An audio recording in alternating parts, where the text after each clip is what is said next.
Meu nome é Natália Salazar. E eu sou a Renata Schmidt.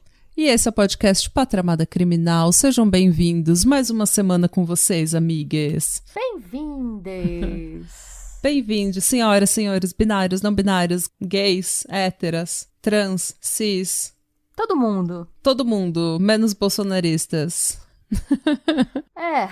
É necessário falar, porque a Michelle Bolsonaro pode se candidatar à presidência. Então é melhor a gente começar a falar desde já que a gente não é bolsonarista. Que a gente achava que a gente ia poder vestir um verde e amarelo de novo, mas a gente ainda não tá completamente 100% curado dessa doença. Bom, eu vou falar em código, mas todos vão me entender. E a fofoca de que Carluxo assumiu o bebê do genocida? Hã? Eu não tô sabendo dessa fofoca. Você não tá sabendo? Eu não tô sabendo. Olha, peraí, eu vou ter que te falar em off, porque a gente não pode falar os nomes ao vivo pra todo mundo, mas vocês ouvintes, eu sei que vocês já sabem, porque quando eu postei no meu Insta, alguns de vocês vieram comentar comigo. A gente vai dar um corte pra eu explicar pra Natália e a gente não tomar processinho e depois a gente volta. Tá. Agora estou por dentro da fofoca, ouvintes. Pois é. Estou passada, mas não surpresa. Então, eu não tô... Já faz um tempo que eu tô fora do Insta e eu tô evitando bastante ler sobre política. Eu tô evitando muito. Sim, então de vez em quando, agora que eu comecei a entrar um pouco mais no Insta do Pod, e acabo lendo um pouco mais, e minha ansiedade já tá voltando tudo de novo, então eu preciso parar. Então eu vou, tanto no Pod quanto no Insta pessoal, eu vou postar isso aí correndo. Então eu tô meio alienada das fofocas. A única fofoca que eu fiz questão de entrar, de me atualizar, foi a fofoca da Karen Bacchini, porque foi um plot twist tão bizarro. Nossa, que ela veio com as provas, com os recibos, e eu fiquei, tá vendo? Eu fiquei com orgulho de não ter cancelado ela nunca. Gente, não, foi pesado. Eu acho que Eu fico com raiva pesado quando eu vejo essas coisas, porque eu acho que isso é uma pessoa se aproveitando. A gente, enquanto proletário, a gente já tem tão pouco direito. E aí vem alguém e se aproveita de um dos poucos direitos que a gente tem, sabe? Faz isso de má fé. Eu acho que é tão... Pra mim, o que ofende mais é o uso da saúde mental como arma de manipulação. Tipo, respeita a minha saúde mental. Eu tô tendo problemas, então é por isso que eu não levei conteúdo. Eu tô tendo problemas, é por isso que eu não fiz meu trabalho. E tá bom, beleza, a gente entende. Você faltar, você não levar, você atrasar, procrastinar um dia. Agora, quando acontece sempre, e quando você sempre avisa depois que você já deixou todo mundo na mão, é bem complicado. Então, esse uso do, a minha saúde mental abalada, pra gente que tem depressão, que tem ansiedade, que se fode pra caralho pra tomar uma vida, sabe, viver uma vida normal apesar dos pesares, pra mim é ofensivo, pelo menos quando eu vejo a pessoa usar a saúde mental como arma de manipulação pra conseguir biscoito, pra falar que não fez as coisas ou não, sabe... Porque, tipo, a pessoa não pode agir de mau caráter e falar que é a saúde mental dela. Não, e foi uma falta de empatia absurda, porque a Karen Bacchini tem um monte de problema também, né? De saúde mental, de... Sim, ela tem ansiedade pesada e síndrome de pânico pesada. E a menina fazendo live, assim, metendo... Foi bem puxado, assim. Foi bem puxado. E você viu o hate que a Karen levou? Tipo, o pessoal falando... Se mata. Falando pra ela se matar. Tipo, você vai no Instagram de uma pessoa que sofre de síndrome do pânico e vai lá e fala, se mata, vadia do caralho. Tipo, você tá lutando por quem aqui? Você tá lutando pela funcionária? Não. Você tá lutando pela saúde mental da funcionária? Pelos direitos dela? Não. Você só é um babaca. E o povo falando que sabe onde ela pega metrô? Ela e as funcionárias dela. Gente, eu ainda... O povo tem que lavar uma roupa de vez em quando, que é pra sair da internet, sabe? Eu não entendo. E isso acontece com a gente, obviamente, numa escala infinitamente menor, mas eu realmente não consigo entender a pessoa aleatória que vai num perfil xingar pessoas. Assim, não, eu também não. Eu não consigo entender mesmo, tipo... Normalmente, é uma pessoa que não faz nada de criativo. Ela não escreve uma música, ela não escreve um poema, ela não pinta um quadro, ela não faz uma dança, ela não toca um instrumento, ela não faz absolutamente nada criativo, e daí ela vai no perfil dos outros que estão fazendo algo criativo pra falar, não gostei.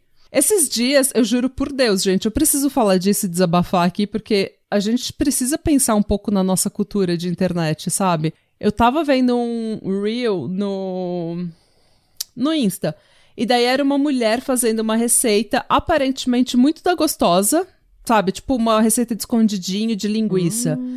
Como a gente podia ver o que ela estava fazendo, o que ela estava falando era assim, tipo, gente, se vocês gostarem desse tipo de receita, manda um comentário pra gente, segue o nosso canal, diz que receita que você gosta, que receita que você gostaria que eu fizesse. Que não fica repetitivo, né? Isso, e daí ela tava meio que, assim, pedindo real o engajamento da gente, sabe?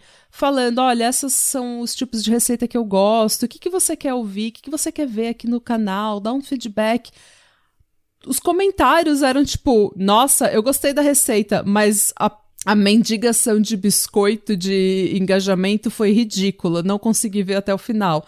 Daí, vários hates, porque a mulher tava fazendo uma receita de escondidinho, gente, com a linguiça, sabe? Tipo, ela não tava fazendo nada demais, ela não tava falando de política, ela não tava fazendo nada controverso, ela não tava fazendo nenhuma manifestação. Todo mundo hateando, e teve uma que falou, não gostei de como você pipicou a cebola. Mano...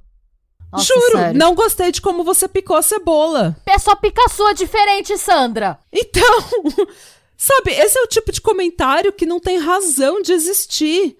A pessoa tá ali fazendo algo criativo, sabe, na cozinha, tentando passar uma receita, falando, olha, gente, que receita que vocês querem ver fazendo um negócio tão legal, sabe? E daí vem a fulana fala, não gostei do jeito que você picou a cebola, não gostei que você mendigou engajamento, não gostei do jeito que você fez isso. Gente, não faça igual, mas ela tá só dando a ideia, não precisa fazer igual ela tá fazendo. Eu fico muito irritada com essas coisas. Eu já sofri mais. O povo é muito chato, gente. Arruma o que fazer, vai lavar uma louça, vai escovar um chão, sabe? Pega a sua escova de dente e vai limpar um banheiro. Com a sua escova de dente, sabe? Que é de preferência, né? Porque aí você pode ser coerente, porque você fala tanta merda que você limpar o banheiro com a sua escova de dente é condizente com o que você faz da sua vida, sabe? Exato. Ai, gente, precisava desabafar já. Nem é sobre isso o episódio, tá? Mas a gente desabafou. A gente já fofocou, militou, desabafou. Um último recado, a gente promete que para. A gente quer agradecer o pessoal que participou do evento que a gente fez, do encontrinho de semana passada. Sim, amados! A gente ama vocês demais! Gente, foi muito legal. A gente ficou 2h30 estranhamente dando risada. Não, isso porque eu falei pra Renata, eu falei, olha, Renata, a gente vai fazer mais desse tipo de evento. Eu tô da séria, tá, gente? Profissionalíssima. A gente vai fazer mais desse tipo de evento, então vamos valorizar nosso tempo, 1h30, 2 horas no máximo, tá bom? Mas tava tão gostoso que eu não queria mais parar. Se deixasse, a gente ia ficar aqui a noite toda falando. Se não tivesse compromisso, eu tinha ficado mais. A gente fofocou, a gente meteu o pau nos outros, a gente contou história, a gente brincou, a gente zoou uns os outros. Eu descobri que eu fui a única que gostei do seu Ivo. Foi uma Thor, gente, foi uma Thor. Eu acho que a Cláudia gostou também dele. Foi a única, é verdade, a Cláudia gostou também. Cláudia, beijo, ela é maravilhosa, ela tá sempre acompanhando o pod, inclusive. Sim. E é isso, gente. Teremos muito mais encontros para discutir assuntos específicos, em que a gente só vai discutir mesmo, entrar para fofocar com vocês. E também teremos no dia 11 de março, a gente vai ter um episódio live para todo mundo que é da rodinha de black metal norueguês. Ou seja, todo mundo que apoia na Orelo ou no Catarse, pros antigos, né, com R$20. Então, a gente vai, dia 11 de março, eu tô preparando um episódio, vai ser um episódio ao vivo, o formato vai ser o mesmo, a gente conta o episódio e depois a gente abre para debates e fofocas, historinhas e tudo mais. E qual que foi? No dia 1º de abril, a gente já tem o segundo encontrinho para a rodinha de black metal norueguês, que é sobre um assunto que a gente ainda vai decidir junto com os membros. Os membros vão votar no assunto que a gente vai fazer, a gente faz Daí todo mundo vê um documentário, todo mundo vê o caso, fica sabendo do caso, e no encontrinho a gente só vai fofocar. Só vai debater o caso e fofocar. Isso, se você é da rodinha se você não tá no ICQ, não está e quiser entrar, manda pra gente uma direct ou um e-mail falando que você quer entrar. E se você... Porque no grupo do ICQ a gente fofoca. Eu não tô no grupo do ICQ por razões de ansiedade, tá, gente? Eu não consigo seguir as mensagens e eu me atrapalho toda, eu fico ansiosa. Mas eu vou começar a ficar mais lá também. E a gente fofoca, mas assim, às vezes se você não quer por motivos de ansiedade ou tal, você pode mandar pra gente também por e-mail uma sugestão. Isso. E a gente vai pegar as sugestões mais votadas, a gente vai mandar pra vocês um formulário pra vocês escolherem. Isso. Ou... Tô pensando aqui agora, a gente pode até pegar todas e pegar algumas das que a galera quer mais e fazer pros próximos, já usa de tema pros próximos. Sim, exato. A gente vai ver como a gente vai fazer, mas de qualquer jeito vai ser um tema que vocês vão ajudar a gente a escolher. Mas a gente faz a votação pra saber qual que vai ser o próximo. Tá. Qual que vai ser priorizado. Muito bem. Tá bom? Então é isso, gente. 11 de março, episódio live pra todo mundo que é membro da rodinha de Black Metal norueguês, na Aurelo e no antigo Catarse. E no dia 1º de abril, o encontrinho pra gente debater um caso que será votado por vocês. Yes. Certo? Sem mais recados. Acabou. E vamos pra tragédia. Me conta uma história, Natália. Eu não sei nem que caso que é. Eu tô sem teaser, sem nada. Assim que eu gosto. De pegar de surpresa.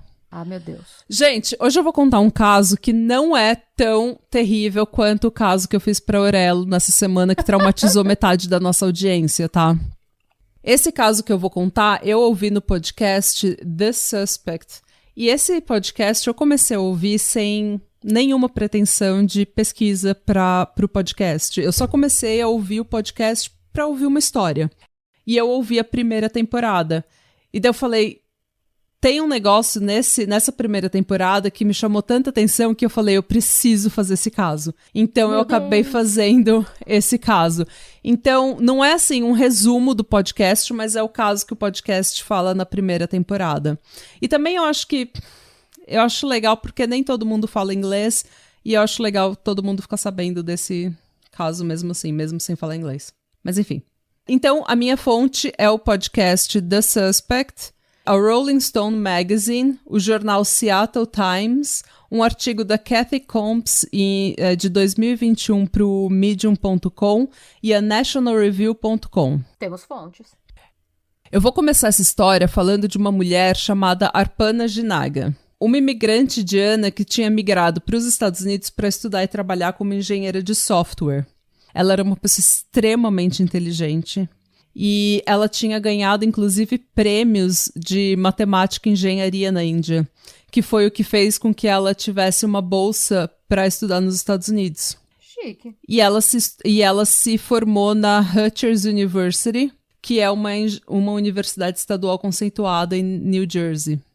Na Índia, ela tinha, inclusive, já aparecido em um programa de televisão para falar sobre sobre tecnologia e computação. E ela, na época dessa tour, ela estava trabalhando numa empresa em Belleville, em Washington, e ela era altamente respeitada. Ela tinha só 24 anos e ela era muito respeitada. Nossa, criança prodígio, basicamente. Ela era total prodígio. Ela era extremamente inteligente. E ela era super, super simpática e amigável. Quando ela se mudou para os Estados Unidos, ela estava louca para viver tudo que ela não podia viver na Índia. Então, ela queria fazer amigos, ela queria viajar, ela queria conhecer o país inteiro, ela queria viver total livre. Assim, ela estava amando viver completamente livre e completamente independente da família dela e das expectativas familiares que eles tinham. Então, porque na Índia ainda existe muita cultura de você vai casar, você vai ter filhos. Casamento arranjado, seus pais escolhem com quem você vai casar. Ainda tem muito disso. E por mais que você seja uma advogada, uma médica, tenha uma vida acadêmica muito avançada, ainda é esperado que você vá se casar com um homem indiano e construir uma família. Então, e a Arpana era extremamente badass. Ela praticava artes marciais, ela dirigia uma motocicleta. Mano, eu sou muito fã dela. Ela é tipo uma Hells Angel nerd. Sim. Tipo, e ela era, inclusive, de um clube de motociclistas. Ai, é uma Hells Angel. Gente, Sim. Eu quero ser ela. Não só isso, pra fazer mais amigos nos Estados Unidos, né? Porque fazia só, 6 meses que ela morava lá, em Washington.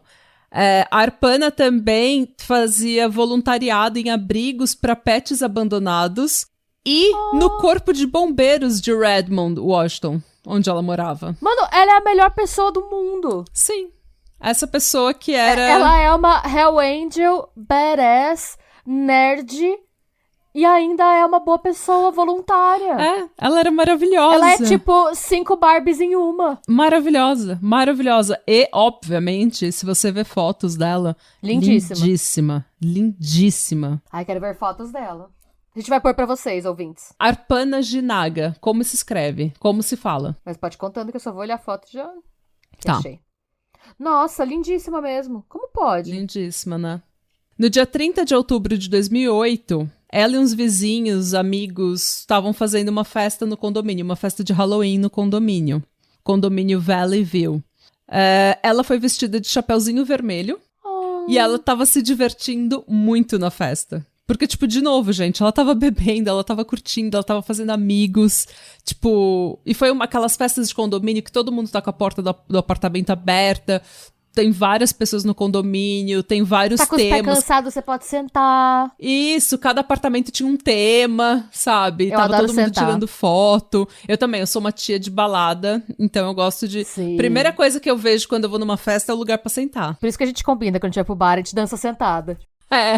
Dança só com a parte superior do corpo. Vocês perderam eu mostrando como se dança sentado. Muito sexy. Muito sexy. Então... Ela tava total, assim, vivendo a vida livre, né? Entenda-se, ocidental, que ela tinha sonhado e que ela não podia viver na Índia. No podcast, no The Suspect, a amiga dela fala, inclusive, que teve uma vez que a Arpana tava falando do quanto ela tava feliz de estar nos Estados Unidos, porque ser mulher na Índia ainda era algo muito difícil. E que as mulheres nos Estados Unidos tinham uma vida muito boa e muito livre. E daí a amiga dela falou... não é bem assim, né? Nem sempre foi assim, né, Arpana? E, a liberdade que a gente tem também tem vários problemas, não é bem igualitário, assim. E dela, a Arpana começou a chorar e falou, you have no idea. Você não tem ideia do quão ruim as coisas podem ser na Índia. Mas, enfim, na festa ela se divertiu horrores, curtiu, brincou, tirou foto. 2 dias depois... Ai, meu Deus. A família da Arpana, na Índia, começou a ficar muito preocupada.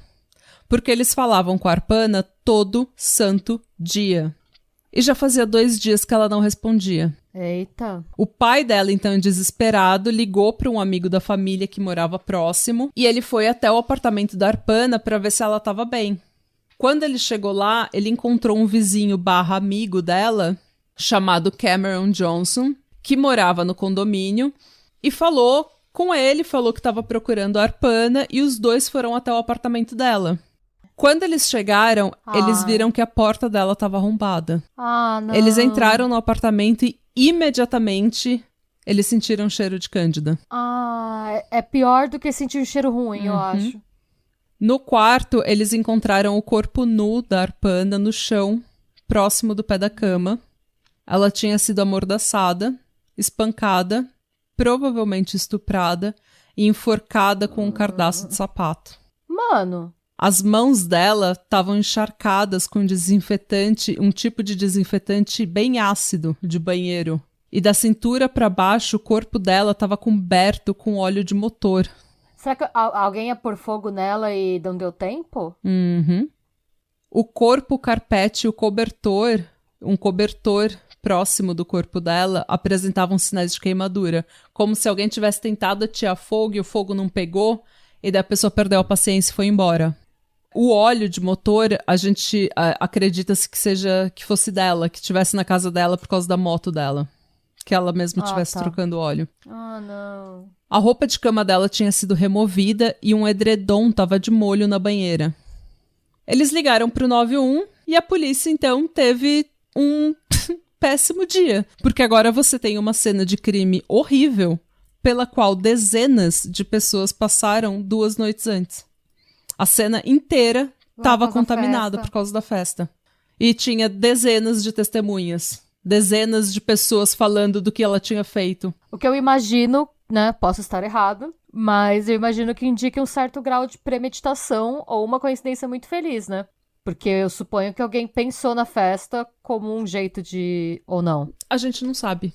Mas é uma ótima teoria. Ah, meu Deus. De que alguém tenha planejado isso e esperado a festa acontecer. Ah, eu pensei nisso. Tipo, que teve algum grau Eu nem tinha pensado nisso, no grau de planejamento. Mas é muito possível, principalmente se foi um dos suspeitos, é muito possível que ele estava esperando essa oportunidade. A autópsia revelou que a Arpana tinha lutado muito contra o assassino. Ela tinha diversas lesões contundentes, hematomas e um dente quebrado. Mas no final ela morreu de asfixia mesmo por causa do cadarço. Do estrangulamento pelo cadarço. Pela autópsia não ficou claro se ela tinha ou não sido estuprada. O rape kit, né, que é aquele... são, tipo... Como que eu posso falar? Que são as amostras colhidas do canal vaginal e tudo mais. Ele veio negativo, mas o OB dela tinha sido retirado e estava do lado do corpo dela. Então a cena toda, como o corpo dela foi encontrado, apontava para um tipo de abuso sexual. E as unhas e as mãos dela tinham sido limpas e elas estavam encharcadas com aquele desinfetante de banheiro que era bem ácido. Então tentaram limpar o que ela tinha nas mãos. Você acha que podem ter tentado também, tipo, porque tem uns desinfetantes de banheiro que ele, tipo, soda cáustica e afins, que eles tiram as digitais, né? Pode ser. Mas todo mundo conhecia ela, todo mundo sabia quem era ela. Mas se a pessoa tentar queimar, tipo, mesmo que a pessoa não soubesse de alguma forma, se ela ia tentar queimar o corpo e não deu, porque queimar é você tentar não identificar, né? Era pra apagar a evidência, né? Pra apagar o seu DNA, o seu cabelo, ou as fibras das suas roupas do corpo, né? Dificultar a perícia. Tá, faz sentido, entendi. As roupas de cama, parte da fantasia da Arpana e uma fita vermelha foram encontradas no lixo do condomínio. O que significa que a pessoa que fez isso teve que descer as escadas e subir de novo para se livrar de evidência. Conclui-se, então, que era uma pessoa que, se fosse vista carregando uma sacola e largando no lixo do condomínio, não levantaria suspeita, ou seja, algum vizinho. E uma pessoa que sabia onde o lixo do condomínio ficava também, né? Porque nem sempre é intuitivo. Eu não sei como era o prédio, mas não é uma coisa sempre que é Eram fácil, uns predinhos, assim, de uns 3, 4 andares, sabe? Vários, assim, um do lado do outro. Mas, realmente, não vai ser um lixo aberto. Vai ser um lixo ou que você tem que ter chave, ou enfim. Mas eles concluem que era uma pessoa conhecida, que não levantaria suspeita se fosse vista carregando sacolas pro lixo. E depois subindo e descendo as escadas, né? Num primeiro momento, eles voltaram a atenção deles pro Cameron Johnson, que foi quem achou ela com um amigo da família. Aparentemente, ele estava bem bêbado na noite da festa e ele tinha mostrado interesse na Arpana, mostrando inclusive um pouco de ciúme que ela estava falando com outros caras. Ele foi entrevistado algumas vezes e negou absolutamente qualquer envolvimento, obviamente, mas teve uma série de comportamentos do seu Cameron que chamaram a atenção da polícia. Para começo de conversa, no dia seguinte da festa, ele dirigiu até a fronteira do Canadá, onde ele teve a entrada no país negada por ele não estar com o passaporte. A polícia também encontrou umas folhas impressas no carro dele com endereços de lojas de penhora no Canadá. Detalhe, o telefone e a câmera da Arpana nunca foram encontrados. Por que alguém me diz, no dia depois de uma festa, em que você foi dormir, sei lá, 3, 4 da manhã, bêbado, você vai acordar de ressaca e você vai dirigir até o Canadá? No começo, quando você falou porque ele tava bem bêbado e tal, eu achei meio improvável, porque eu imagino que alguém bêbado que cometeu um crime não vai pensar em coisas tipo limpar... Mas eu posso estar pensando em eu bêbada, que eu fico totalmente, você viu, eu desligo. Mas não é porque eu fico assim bêbada que todo mundo fica assim bêbado, né? Parando pra pensar, é possível. A gente sabe que ele tava bem bêbado por testemunho de quem tava na festa. Mas a gente não sabe o quão bêbado. Também. Exatamente. E se houve uma premeditação que eu nem tinha pensado, ele já sabia exatamente o que ele ia fazer. E isso realmente, loja de penhor no Canadá. É uma coisa nada a ver, tipo, loja de penhor. Quem que imprime, tipo, loja de penhor? E daí, detalhe, segundo o Cameron, quando ele foi entrevistado e confrontado sobre isso, né, pela polícia, ele falou que ele simplesmente queria dirigir, ele queria dar uma volta, e aí, às vezes, ele dirige pra pensar na vida, pra relaxar. Ele queria dar uma volta. Penso que, assim, na melhor das hipóteses, ele assaltou algum lugar e calhou de acontecer um assassinato junto. Alguma merda esse cara fez. Porque você gosta de dirigir, sei lá, você acorda cheio de, tipo, ansiedade de ressaca e quer dirigir. Ok, primeiro que você não vai pro Canadá. Você vai dirigir por aí. Por que você vai tentar entrar no Canadá sem seu passaporte? Com uma lista de lojas de penhor. Faltou só o carimbo de suspicious na testa, né? No mínimo, ele assaltou alguém. Alguma merda esse cara fez. Roubou alguém, assaltou uma casa. Quando a polícia confrontou ele, tipo, por que você tem esse endereço de lojas de penhora no Canadá, perto da fronteira do Canadá? Daí ele falou que ele não lembrava. Ele não lembrava por que ele tinha impresso aquelas folhas. Não. E assim, no podcast eles relatam bem como ele foi tratado, tá? Enquanto suspeito. Ele foi bem tratado com respeito, sempre entrando e saindo pela porta da frente, sempre com o benefício da dúvida de ser uma pessoa de interesse, não um acusado, inocente até provado culpado. Mesmo que, nas entrevistas com a polícia no dia 3 e no dia 5 de novembro, ele estava mancando com o joelho e o cotovelo machucado. Veja bem. Ela lutou, a gente sabe que ela lutou. Mas ele falou que era porque eles estavam fazendo braço de ferro, sabe, na festa. E o joelho? Pois é. Porque, assim, braço de ferro você faz numa mesa. Não dava pra ele machucar o joelho, nem, tipo, com o braço de ferro, nem se... Mas tem uma possível explicação pra isso que eu vou falar depois. Tá Mas, assim, mesmo assim, você sabe que a mulher lutou. E ele tá mancando, ele tá machucado. E você trata ele cheio de dedo. Eu teria, pelo menos, eu teria feito um exame de corpo de delito, sabe? Alguma coisa assim. Eu iria pressionar mais ele pra obter essas respostas. Tipo, por que você tá com uma lista de lojas de penhora? Ah, não sei. Não lembro. Até porque se as mãos dela foram extremamente limpas, ela deve ter arranhado, ele devia ter alguma marca, tipo, por baixo da blusa. Porque senão não teria essa preocupação, né? Com certeza. Mas não foi feito isso. Ele foi entrevistado, sim, várias vezes, mas sempre tratado com bastante respeito e com o benefício da dúvida. Tô achando que estão beneficiando demais essa dúvida dele. Pois é. Aposto que ele é branco. Vou chegar nisso. É bom saber que a gente tá na mesma sintonia.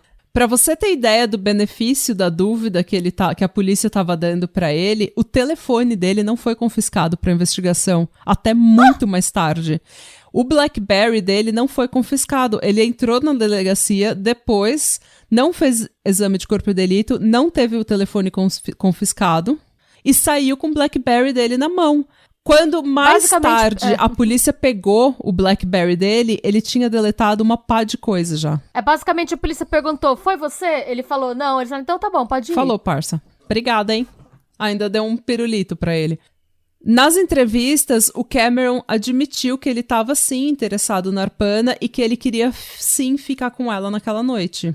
Ele tinha admitido pra polícia também que ele tentou ligar pra Arpana às 10 da manhã do dia seguinte. Mas, quando a polícia puxou o histórico telefone dele meses depois, eles viram que ele tinha ligado para Arpana às 3 da manhã. E quando ele foi confrontado com esse fato, ele disse, oh, crap. Tipo, putz. Nossa, hein?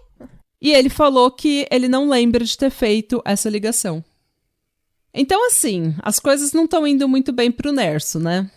Porém, como eu falei, ele sempre foi tratado como uma pessoa de interesse ou até um suspeito, mas inocente até provado culpado. Então ele entrava e saía pela porta da frente, por assim dizer, né? Quase um ano depois, sem ter nenhuma evidência física suficiente para indiciar esse Nerso, a polícia, revisando foto da festa, avistou um outro suspeito. Um homem negro, grande, fantasiado de operário de construção, operário de obra, chamado Emmanuel Fair. Um homem que o detetive de polícia encarregado da investigação, o Brian Coates, chamou de outsider. Tipo, alguém que não pertencia ali. Por quê? Porque ele é negro? Como eu disse, ele era negro. O único negro na festa. Ai, que ridículo. E quem que era o Emanuel Fer, gente? Infelizmente, ele teve uma infância muito ruim, gente. A mãe dele era viciada, ele era bem pobre, ele morava numa vizinhança bem pobre, uma vizinhança negra. A mãe dele morreu quando ele tinha 16 anos, depois ele foi para foster care, ele teve uma série de problemas e ele, como muitas pessoas nessa situação, ele tinha já uma ficha policial considerável, com a maioria dos crimes sendo crime não violento, sabe? Tipo posse de droga, enfim. Em 2004, porém, ele tinha sido acusado de estupro estatutório de terceiro grau. Que é o estupro de terceiro grau nos Estados Unidos é quando não é um estupro violento. Não é um estupro em que você tá com uma arma na sua cabeça, mas há razão para acreditar que não houve consentimento ou que houve consentimento coagido.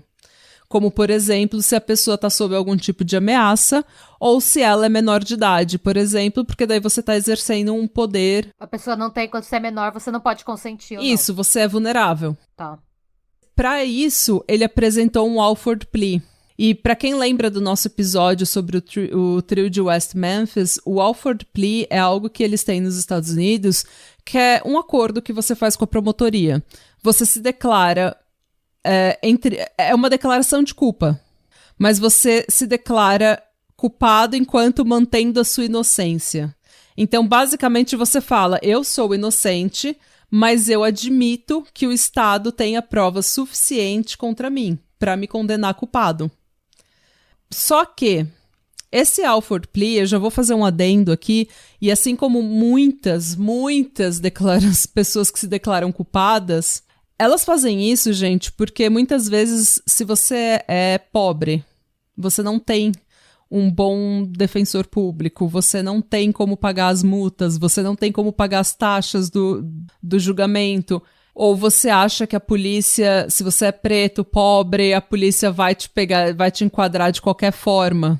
E você sabe que vai levar anos para você provar sua inocência e você não tem dinheiro e recurso para isso. O que você faz? Você se declara culpado, você faz um acordo com a promotoria ou apresenta um Alford Plea, que é para você pegar uma pena reduzida.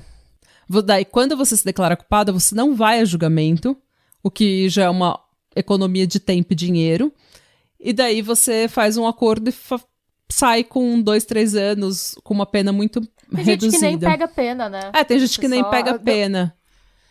Às vezes é uma ferramenta do Estado só pra... Se você assina essa Alford Plea, você não pode processar o Estado por uma condenação injusta. Você não pode processar o Estado e a promotoria tá lá como caso fechado. Caso resolvido. Não é um caso aberto, é um caso resolvido. Entendeu? Não interessa se a pessoa que foi pega é necessariamente culpada. Ela pode se declarar culpada ou apresentar um Alford Plea simplesmente para não ir a julgamento, simplesmente para pegar uma pena reduzida, porque ela sabe que se ela arriscar e ir a julgamento e contra a promotoria, ela vai demorar até chegar ao julgamento, e daí no julgamento ela vai ter que pagar taxas e não sei o que, mesmo com um defensor público você vai perder dinheiro, e daí depois você ainda corre o risco de um júri branco, por exemplo, te achar culpado e você pegar a pena máxima. Ou um júri rico, ou um júri, sabe, machista, te pegar e declarar você culpado e você pegar a pena máxima. Então, declaração de culpa nos Estados Unidos ou Alford Plea não significa culpa de verdade. Então, pode ter sido que ele tenha apresentado o Alford Plea simplesmente porque ele não tinha como lutar contra a evidência que tinham contra ele.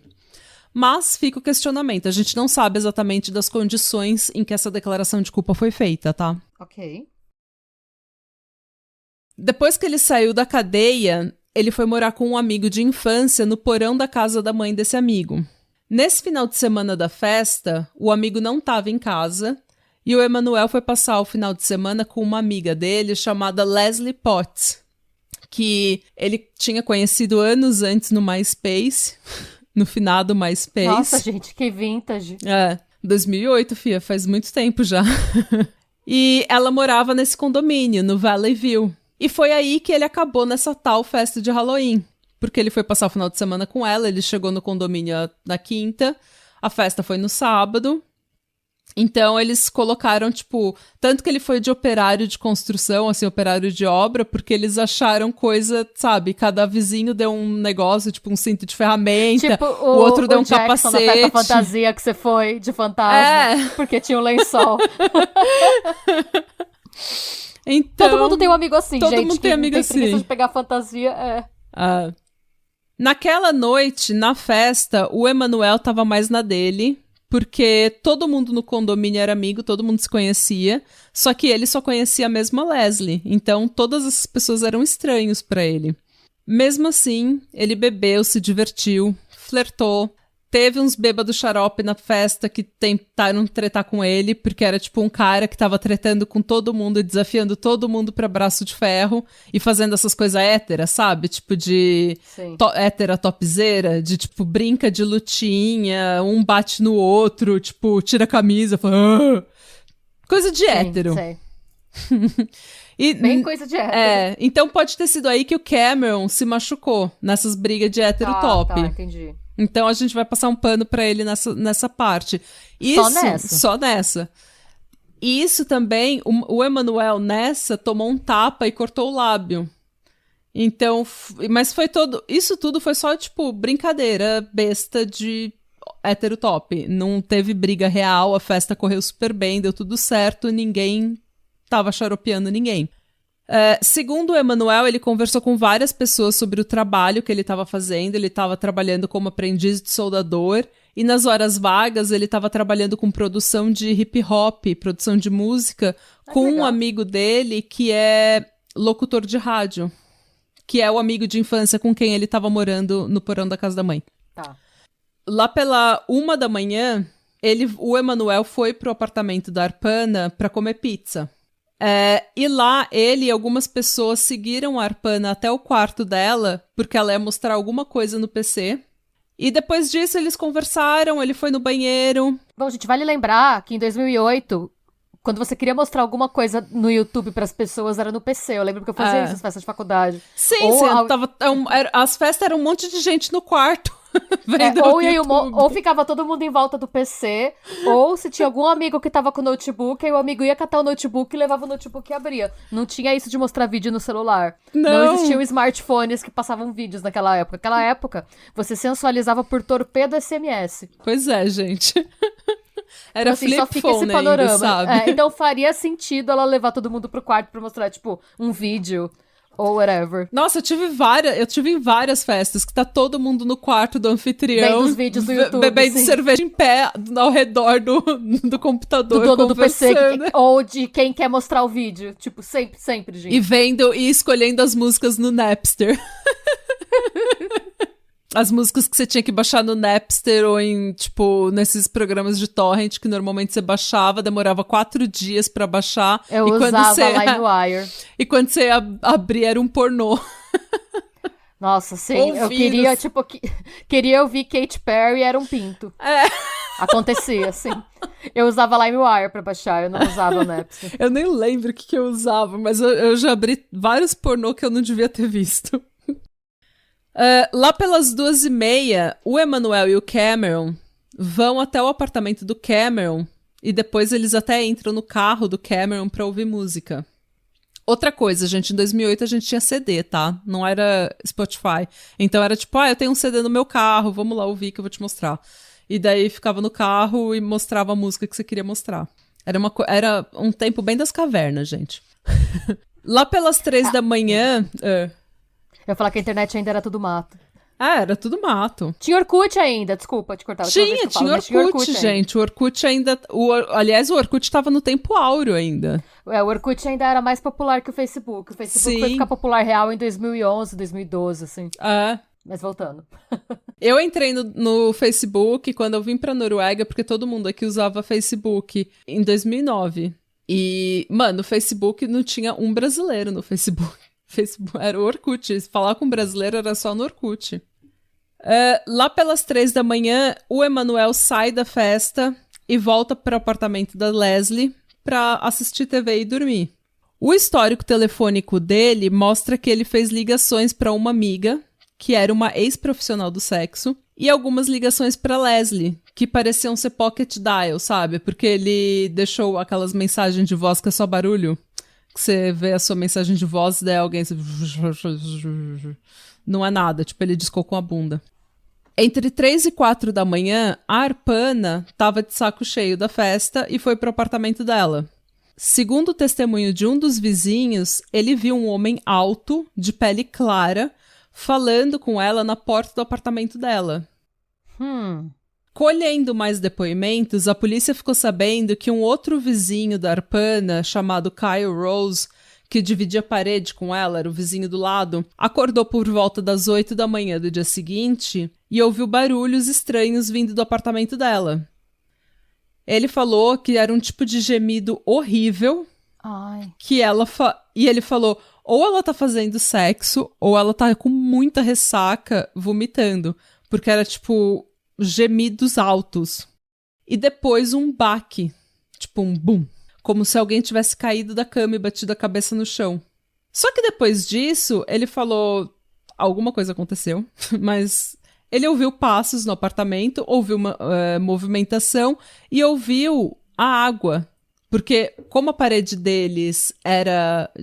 o apartamento né? deles... Você ouviu tudo isso?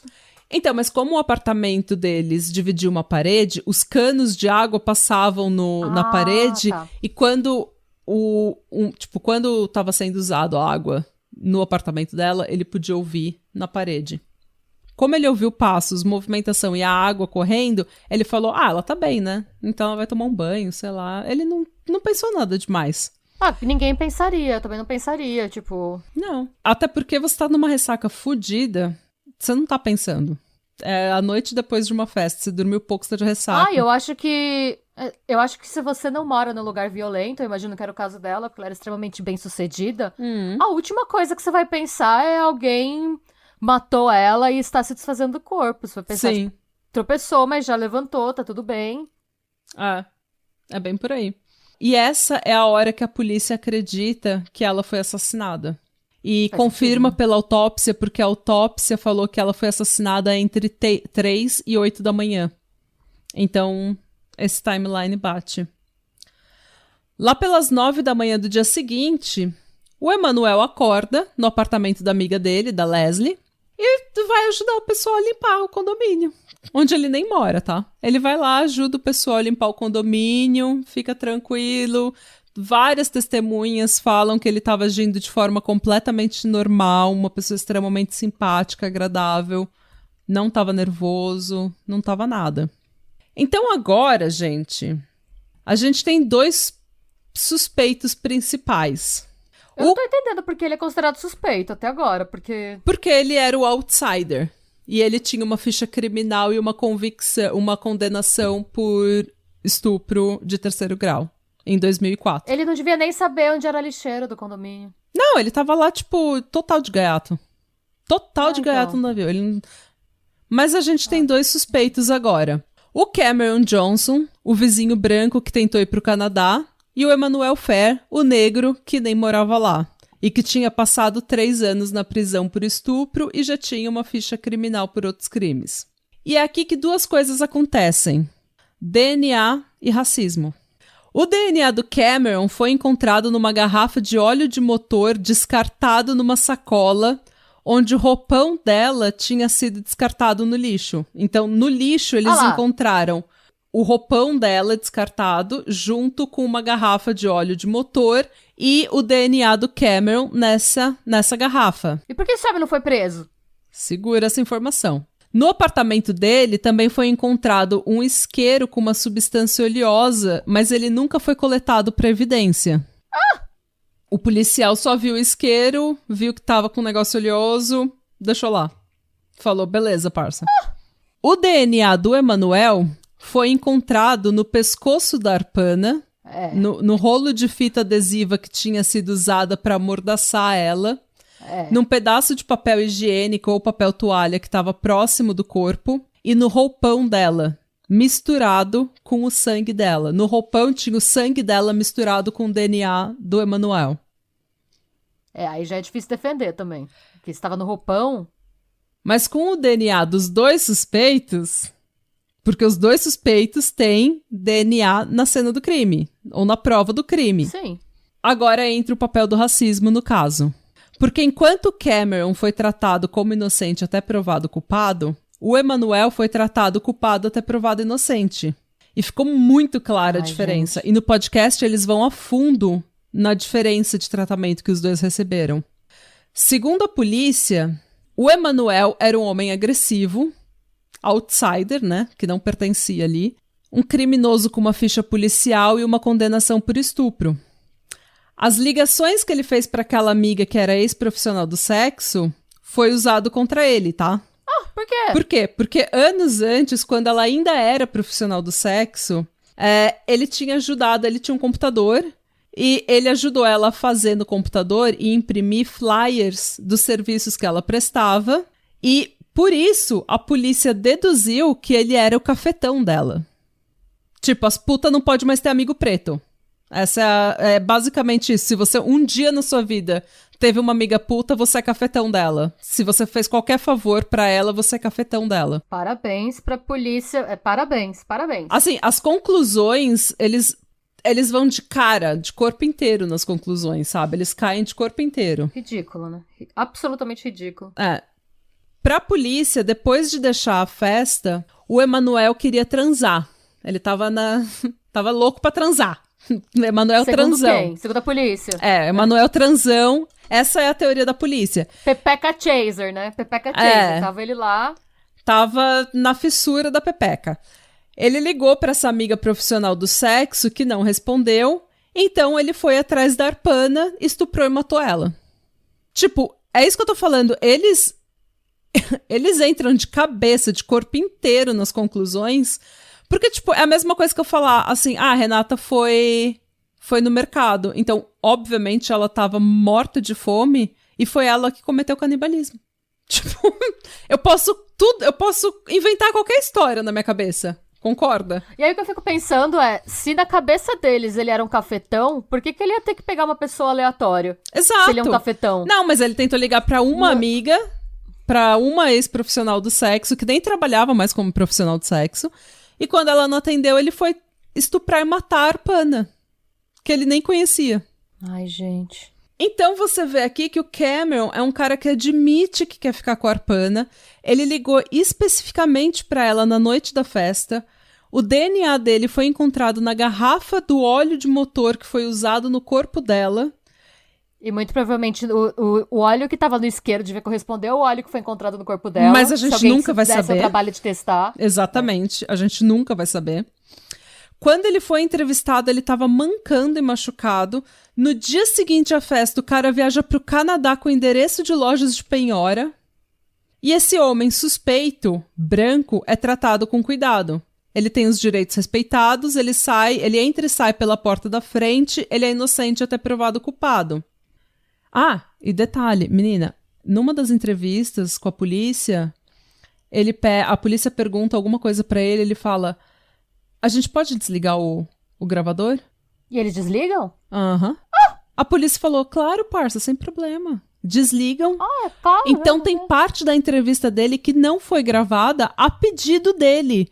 E quando o policial que entrevistou ele foi questionado o que eles tinham falado, o policial falou que não lembrava. Aposto que se ele falasse, você pode só jogar fora essa arma do crime aqui pra mim? E o policial falava, mas é claro, meu senhor. Mais alguma coisa? É ridículo, realmente é ridículo. Já o Emanuel Fer liga pra uma profissional do sexo, amiga dele, amiga de anos. Que nem é mais profissional do sexo. Vai dormir, acorda tranquilo, agindo normalmente, ajuda a limpar o condomínio onde ele nem mora, continua hospedado no apartamento, no apartamento da amiga dele, até um dia depois que o corpo da Arpana foi encontrado. Ou seja, em nenhum momento ele estava estressado ou tentando fugir da cena. Nem preocupado com vazar. E tem outra coisa, partindo do princípio de que houve premeditação, esse cara nem sabia que ia rolar uma festa. Não, ele não tinha nenhuma, ele não tinha ideia, ele caiu total de gaiato. Ele chegou lá na quinta, só pra ficar o final de semana com a amiga dele, E foi isso. E assim, tipo, ele não tava... Ele, por ele já ter uma condenação, ser um homem preto, se eu fosse ele, no dia que descobrir o corpo dessa menina, eu vazo e eu nunca mais volto. Eu vou parar na Argentina. Sim, exatamente. Eu pensei eu tenho uma condenação e eu sou preta, eu vou ficar aqui? Não. Mas ele nem pensou nisso. Ele tava tipo, nossa, gente, ó, a menina morreu, olha que pena. E ficou lá. Sem nenhuma vontade de fugir.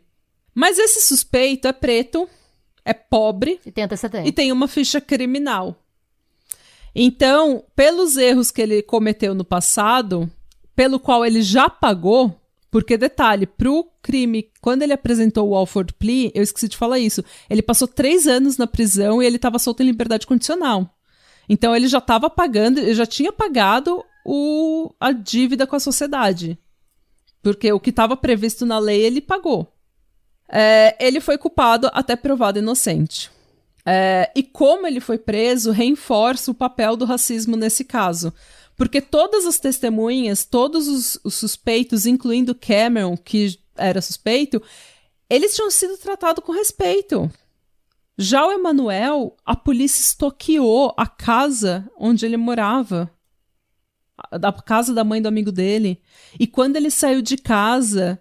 Ele falou que foi tipo coisa de filme, quando você tá andando e tem um carro te seguindo devagar, sabe? Andando do seu lado na rua, assim, Deus te seguindo. Me livre. Sim. Quando ele viu o carro, os policiais que estavam à paisana no carro, que não era uma viatura, era um carro random, os policiais apontaram a arma pra ele e falaram, fica tranquilo, fica calmo. Mas, mano, o que é isso? Já apontando a arma com ele. É dia de treinamento? Mano, imagina isso. Você sai de casa, um carro do nada te seguindo devagar, assim, sossegado. 2 policiais apontam a arma pra você do carro, de dentro do carro, e falam, fica calmo, não se mexe. E você nem sabe que essa gente é policial, porque eles estão apaisando num carro random, que nem é uma viatura.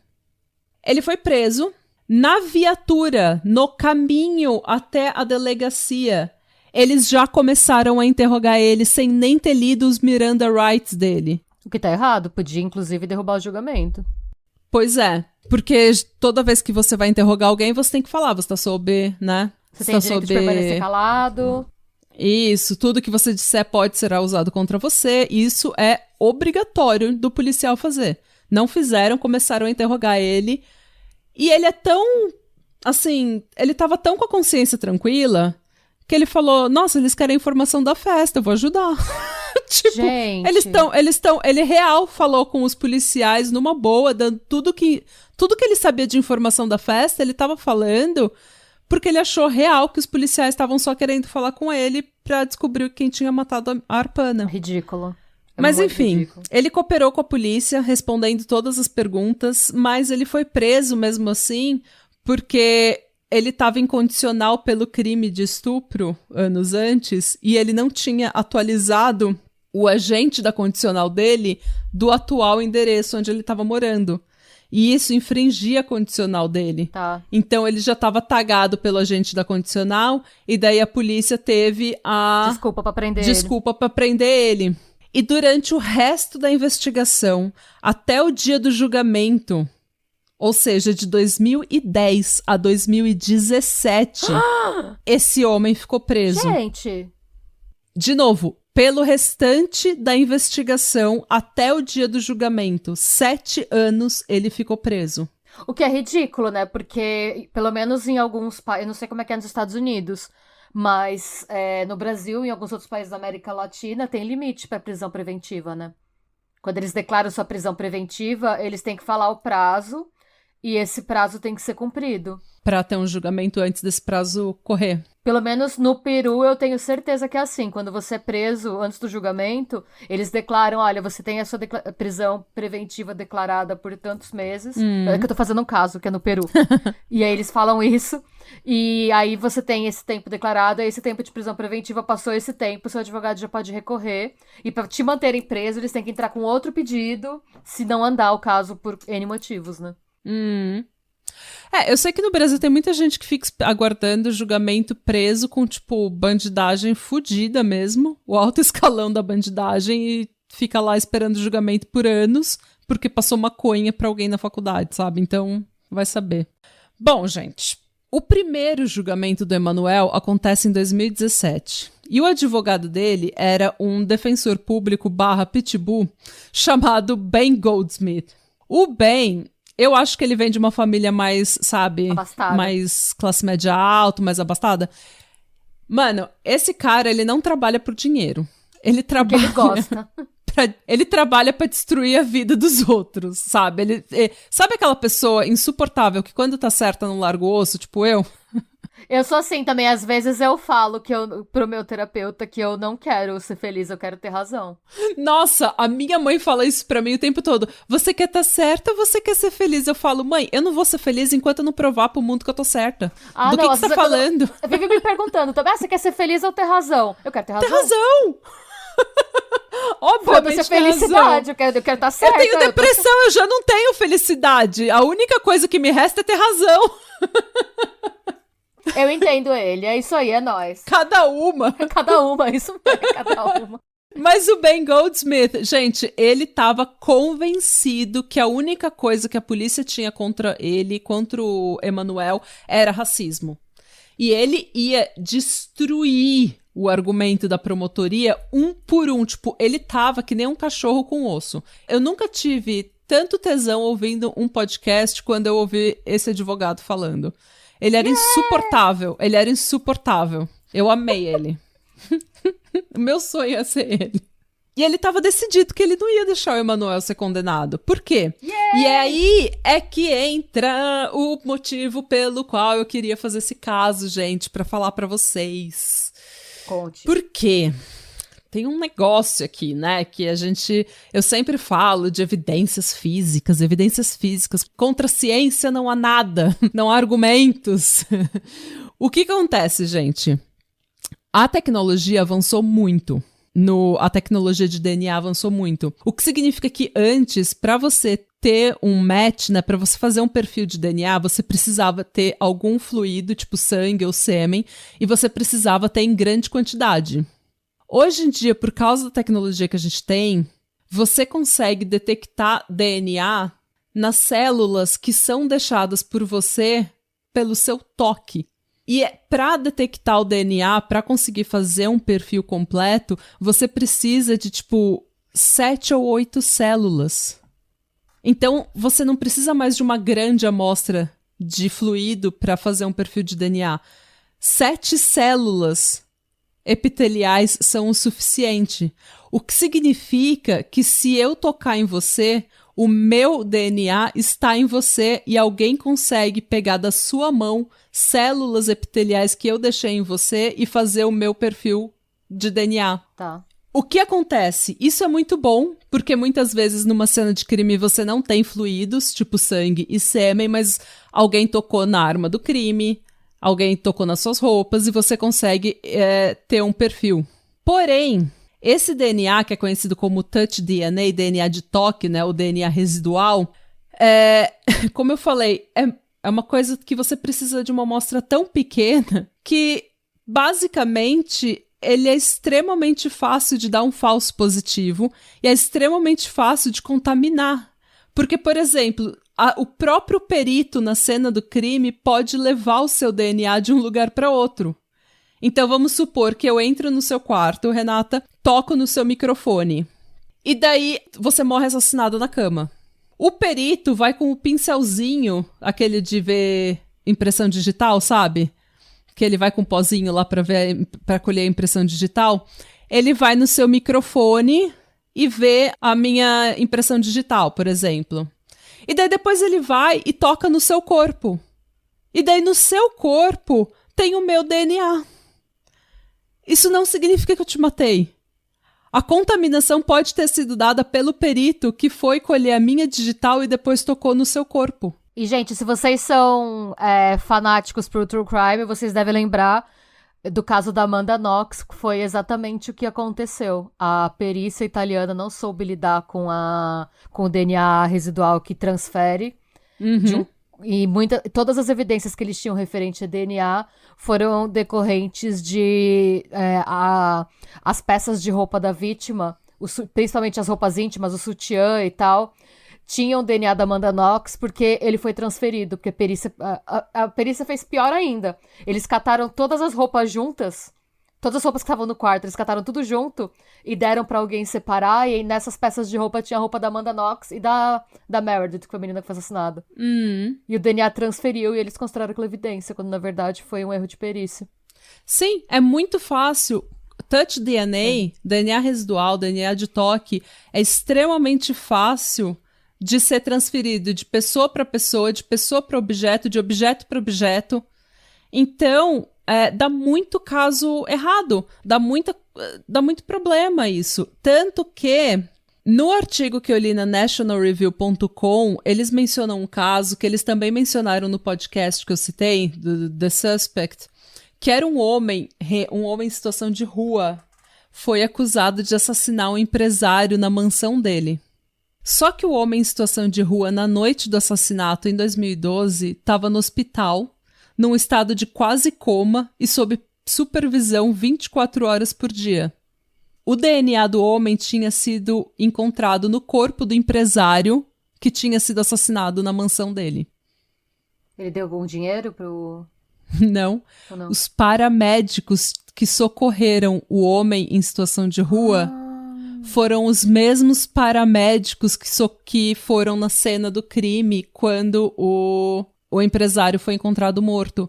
Eles tinham usado o mesmo monitor de oxigênio, sabe aquele que você coloca no dedo? Sim. Da pessoa? Eles usaram o mesmo nos dois casos e eles transferiram as células do homem em situação de rua, que estava no hospital, pro empresário morto. Mano, é muito sensível. Eu tô meio chocada. Eu sabia que era bem minucioso, mas eu não sabia que o mínimo era, 7 células. Então, a tecnologia evoluiu tanto que agora a gente precisa, muito pouco. Então, você fala, tem DNA.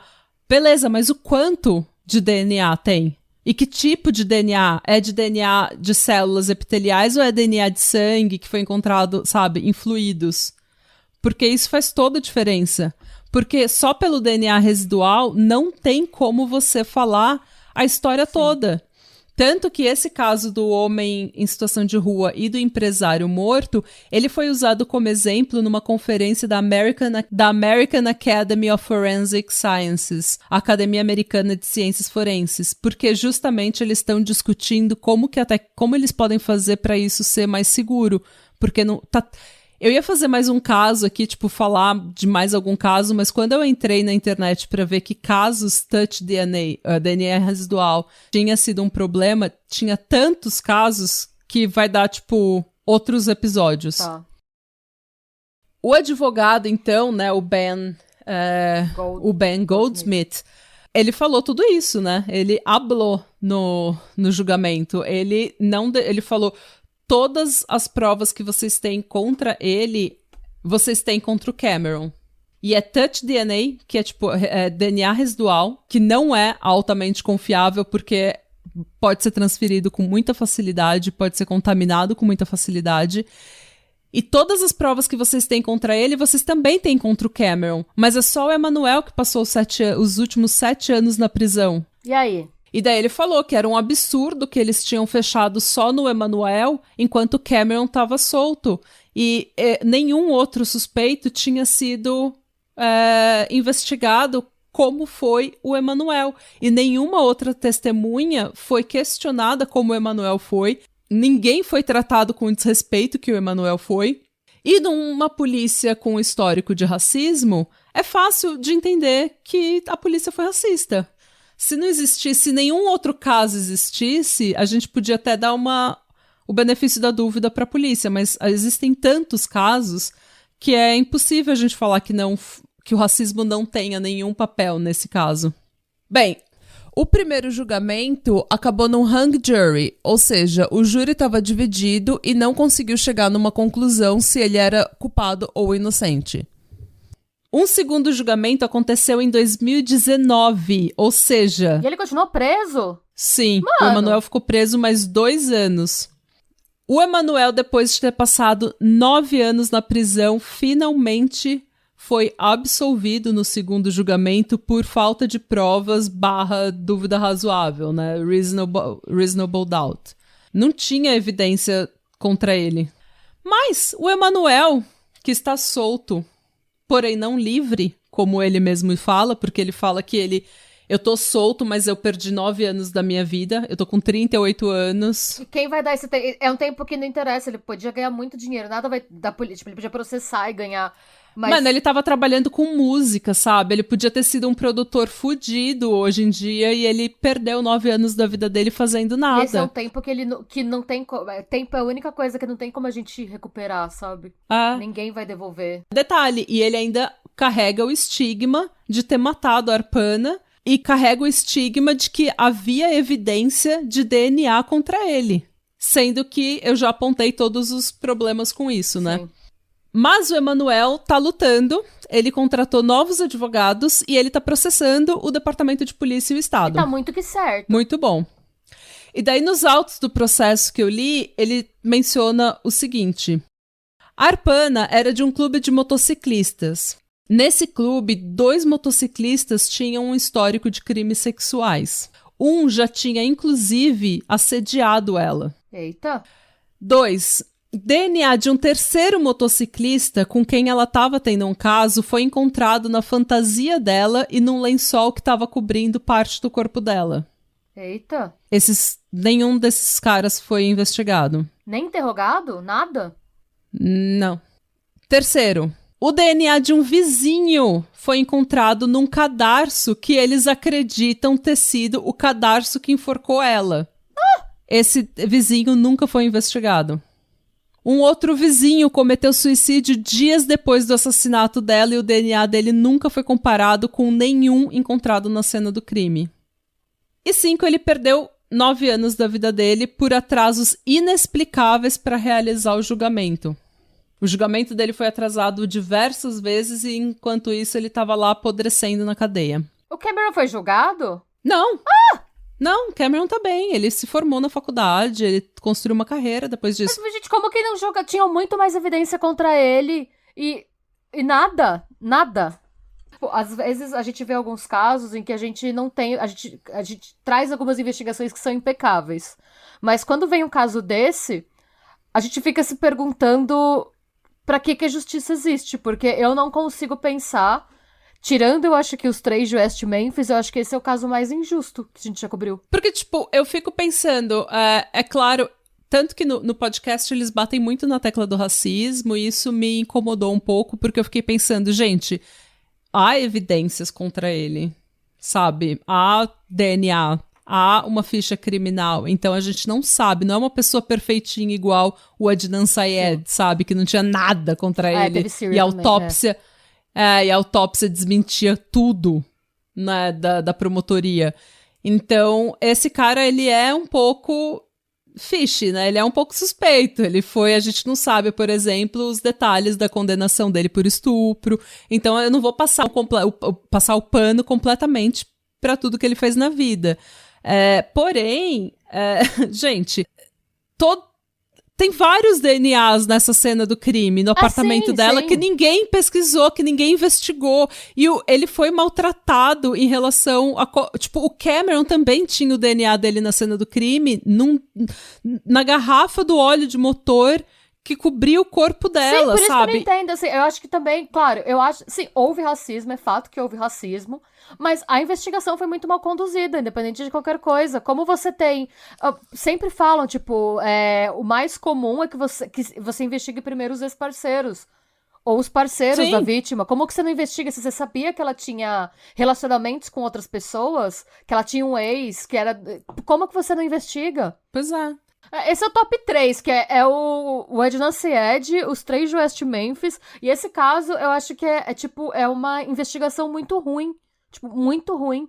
Eu acho que eles decidiram, esse cara aqui, ele é um outsider, ele tem uma cara shade, ele tem antecedente, bora acusar ele. Porque tinha um monte de linha que deveriam ter... Mano, você devia pelo menos interrogar os caras, sabe? Ver se o cara tem um álibi, onde o cara tava, com quem que ele tava, o que que ele fez. Você não pode descartar essas pessoas, porque elas nunca foram interrogadas. E agora não dá mais tempo. Quem vai lembrar o que tava fazendo no dia... Se não é você...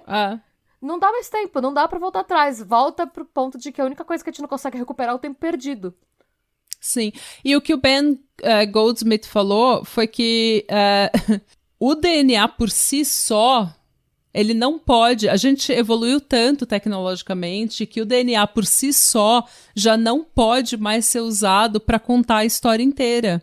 Você pode ter o DNA, mas você tem que contar, ok, e o motivo, ok, e a circunstância, ok, e como que esse DNA foi para lá? É de fluido? É de célula epitelial? Da onde que foi recolhido? Foi recolhido direito? Porque houve contaminação nesse caso também dos agentes forenses. Tem os autos do processo do Emanuel contra o Estado entram em detalhes sobre isso.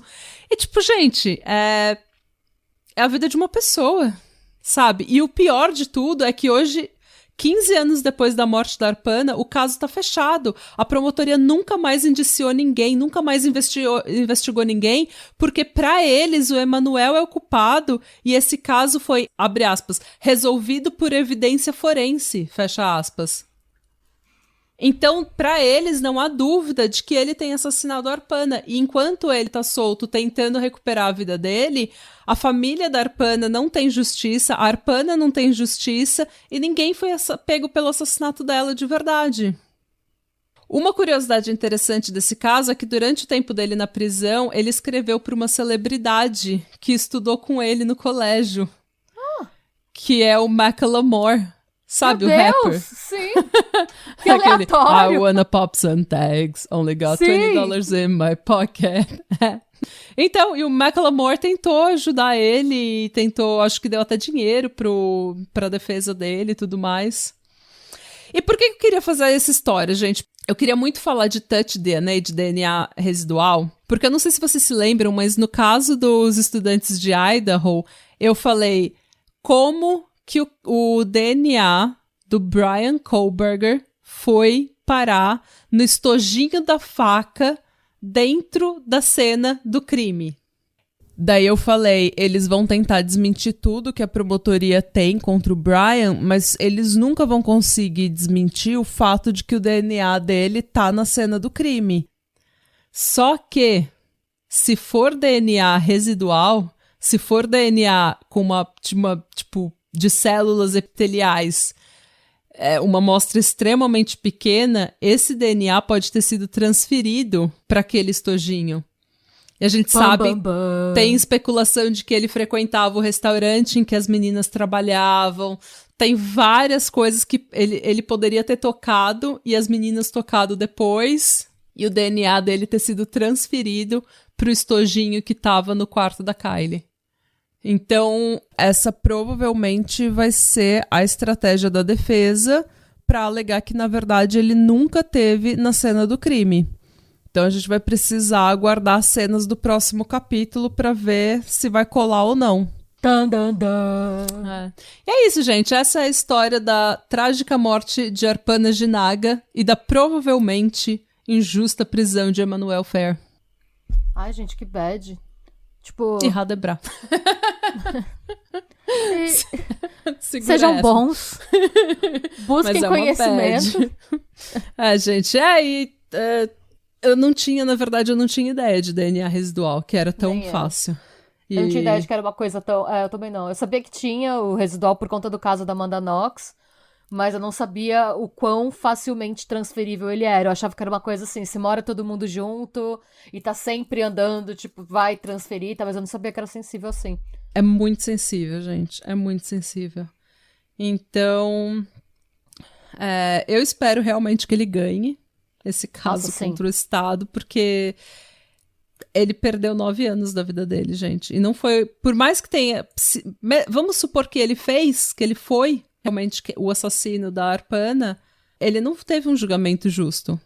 Não, o julgamento dele não foi justo, independente de qualquer coisa. Na verdade, o julgamento foi justo. A investigação e a prisão dele foi injusta, porque o julgamento ocorreu como deveria ter ocorrido, só que demorou 7 anos pra acontecer. Ser justo... Não, mas pro julgamento ser justo, as evidências apresentadas têm que passar um panorama completo da vida da vítima, dos relacionamentos da vítima e de todos os possíveis suspeitos. Isso não aconteceu. Pelo que eu entendi, era o Emanuel e o Cameron que foram levantados. Os motociclistas não foram, o vizinho que se suicidou não foi, o outro... Então, só os dois. Não tem como ser justo. E mesmo assim o Cameron foi tipo, beleza, a gente não vai te pegar. Não, então eu acho que nem dá pra considerar que foi justo, porque ele não levou em conta todas as circunstâncias, não apresentou pro júri todas as circunstâncias. Eu acho que foi o Cameron que matou ela, e eu acho que se eles tentassem pegar o Cameron, julgar o Cameron com as evidências que eles tinham, seria um julgamento muito difícil de acabar em condenação. Seria muito difícil acabar em condenação. Mas pelo menos ele seria julgado, né? Porque nada aconteceu. Não, nada. Aqui. Não, ele tá bem. Ele não quis prestar entrevista pro podcast. Claro que não, né? Porque, né? Quem tem cu tem medo também. Eu não sei, gente. Fica a especulação. Quem vocês acham que matou a Arpana, gente? Tem várias especulações de que, tipo, como tava todo mundo com os apartamentos de porta aberta e tudo mais, tem gente que até suspeita do Israel Kiss. Porque aparentemente ele podia estar na região nessa época. Então, tem tudo, gente. O Israel Kiss aparece em vários casos, porque a gente nunca sabe onde ele estava. Ele era igual o Aldo, né? O Oli. O Oli. Ele é onde estava o Israel Kiss, nos Estados Unidos inteiro. Todo mistério, não, tem um monte de mistério não resolvido que te coloca no... Pode ter sido Israel Kiss. Porque ele viajou por todo lugar, ele era que nem um gato, ele operava que nem um gato. Né? Ele era, tipo, super ele era, tipo... Esse maluco é o mais próximo que existe na literatura criminalística de um gênio do crime, cara. Não, porque o que ele fazia, ele operava que nem um gato mesmo. Você não ouvia os passos dele. E ele não tinha perfil de vítima, e ele não tinha modus operandi. Não. E ele enterrava as armas do crime num lugar, e daí, tipo, depois de 3 meses ele ia lá e matava você. Exato. Então, ele não tinha modus operandi... Ele não tinha perfil de vítima e o trabalho dele fazia com que ele viajasse os Estados Unidos inteiro. Então ele podia estar em qualquer lugar, a qualquer momento. Por isso que todo mundo que não sabe... esse é um mistério, ninguém sabe quem matou. Onde que tava o Israel Kiss nessa época? Exatamente. Ai, gente, mas um dia a gente ainda vai fazer um episódio. Mano, ele tá na minha lista desde o ano passado. É que é tão complexo que eu acho que é um caso... Ele tá na sua lista desde o ano retrasado. Nossa, mano, pode crer. É que você vai precisar de umas 3 semanas pra escrever esse roteiro bem. Mais até, eu acho. É muita coisa. Vai ser o seu West Memphis 3. A gente vai ficar 4 horas fazendo episódio. Ai, sei lá. Eu acho que esse a gente tinha que fazer um show ao vivo aberto pra geral, assim. Porque esse é um que dá... Mas não vai. Quem é que vai aguentar ficar 4 horas falando A gente tem que fazer, tipo, uma série especial de 3 partes. Isso, olha, é uma boa ideia, inclusive. É isso, gente. Muito obrigada pela sua audiência. Sua paciência. E pela sua suculência. Vocês são muito gostosos e a gente ama vocês. A gente tem os melhores ouvintes. E boa semana. Se cuidem, busquem conhecimentos. E é isso. E tchau. E adeus. E passar bem. Até mais ver.